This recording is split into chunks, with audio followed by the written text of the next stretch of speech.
Assalamualaikum warahmatullahi wabarakatuh.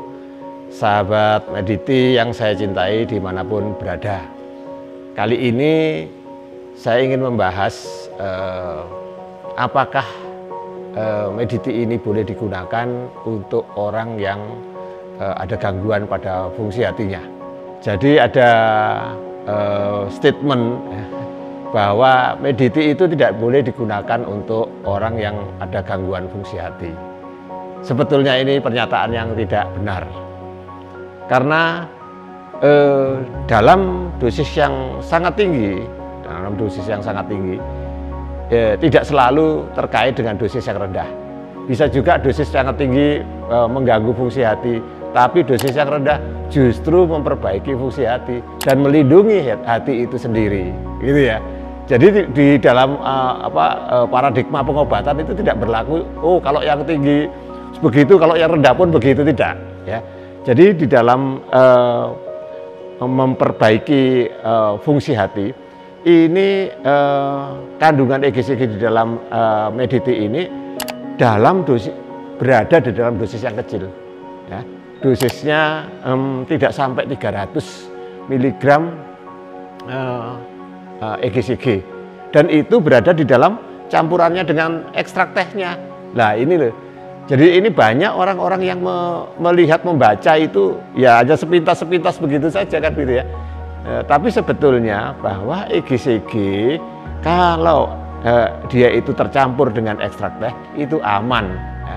Bahkan di dalam panel pakar yang di Eropa, EFSA itu mengatakan dosisnya sangat tinggi untuk bisa toksik itu ya. Dosis epigalokatekin galatnya itu bisa sampai 800 mg per hari.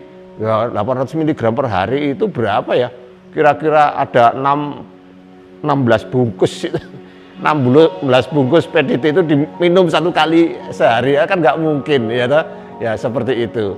Jadi Bapak Ibu sekalian, saudara-saudaraku semua, jangan terpengaruh dengan katanya ini bisa mengganggu fungsi hati. Tidak benar itu. Bahkan saya katakan juga pada Badan POM bahwa statement itu tidak benar ya. Karena berpedoman kalau yang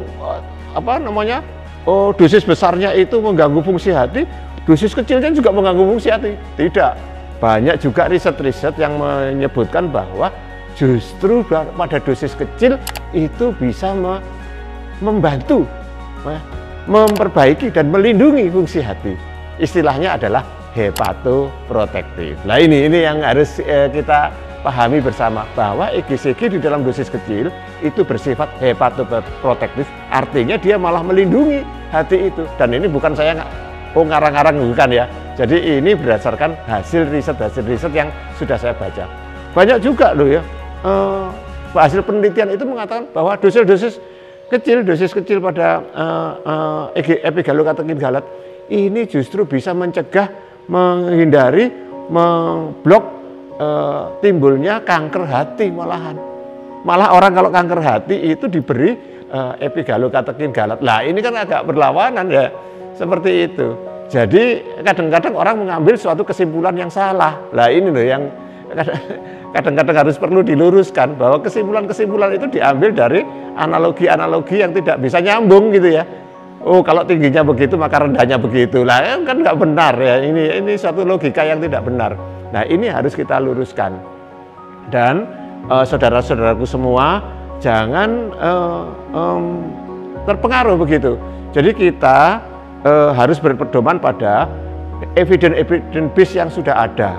Jadi bahwa pada kadar kecil itu justru banyak digunakan untuk melindungi hati, agar orang-orang yang menderita hepatitis kemudian justru malah harus minum teh gitu ya.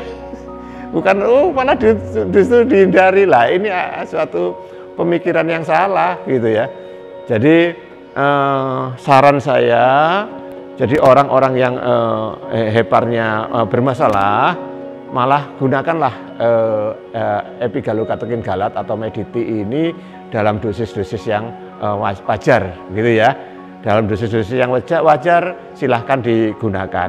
Begitu saya kira, mudah-mudahan ilmu yang sedikit ini bermanfaat bagi kita semua ya. Amin amin ya rabbal alamin.